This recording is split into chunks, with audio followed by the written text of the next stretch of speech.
Sir, మాజీ MLC కవిత ఇంటికి CBI అధికారులు వెళ్ళి నోటీసులు ఇచ్చారు. మళ్ళీ ఢిల్లీ లిక్కర్ స్కామ్ మొదటికే వచ్చిందంటారా? ఢిల్లీ లిక్కర్ స్కామ్ అనేది కవిత గారిని బాగా ఇబ్బంది పెట్టిన కేసు. అది రాజకీయంగా ఇబ్బంది పెట్టింది, మానసికంగా ఇబ్బంది పెట్టింది. ఇవాళ కవిత రాజకీయంగా బీఆర్ఎస్ పార్టీ నుంచి డివైడ్ అయి సొంతగా తను వెళ్లాల్సిన పరిస్థితి రావటానికి కూడా ఒక కారణం ఢిల్లీ లిక్కర్ స్కామ్. అంటే ఇది ఒక కవిత గారిని కాదు, బీఆర్ఎస్ పార్టీని కూడా పార్లమెంట్ ఎన్నికల సమయంలో చాలా ఇబ్బంది పెట్టిన కేసు. సరే, ఇది కవిత గారిని మాత్రమే, బీఆర్ఎస్ని మాత్రమే కూడా కాదు, ఢిల్లీ మాజీ ముఖ్యమంత్రి కేజ్రీవాల్ని, ఆమ్ ఆద్మీ పార్టీని ఒక రకంగా రాజకీయంగా వాళ్ళ జీవితాలను తల్లకిందులు చేసిన కేసు.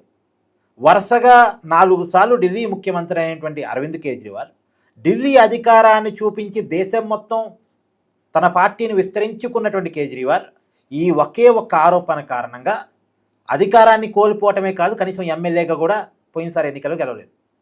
అంటే ఢిల్లీ లిక్కర్ స్కామ్లో కేజ్రీవాల్ ఇరుక్కున్నాడు, మనీష్ సిసోడియా ఇరుక్కున్నాడు అనే కారణం చేత ఢిల్లీ ప్రజలు వీరిని ఎమ్మెల్యేలుగా కూడా గెలిపించలేదు.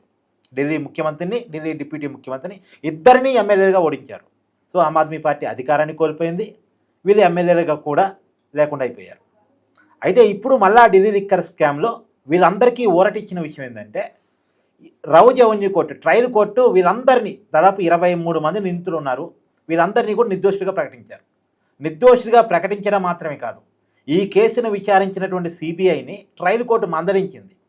సిబిఐ అధికారిని అతని మీద శాఖాపరమైన చర్యలు తీసుకోండి, ఇది కక్ష సాధింపుగా పెట్టిన కేసులాగా ఉంది, ఏదో అప్రూవల్ ఇచ్చినటువంటి వాంగ్మూలం కారణంగా మీరు కేసును ముందుకు తీసుకెళ్లారు తప్ప ఆధారాలు చూపించడంలో ఫెయిల్ అయ్యారు అని కోర్టు సిబిఐని గట్టిగా మందలించింది. ఇప్పుడు సిబిఐ ప్రెస్టేజ్కే చాలా ఇబ్బంది వచ్చింది ఇక్కడ.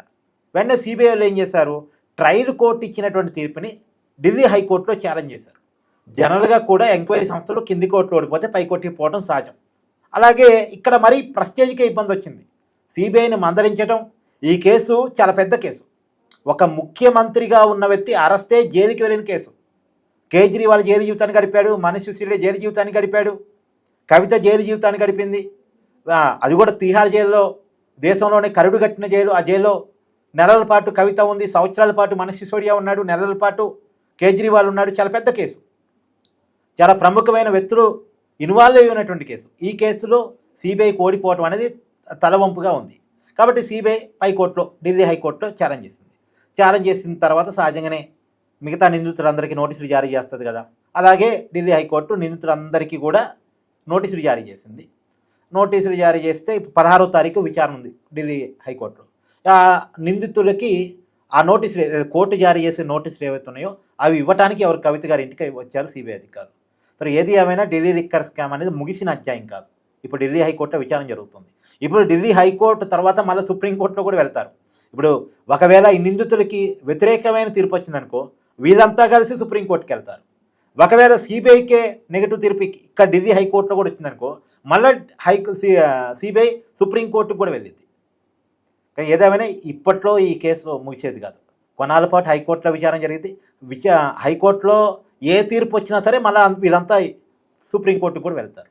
Okay sir, thank you.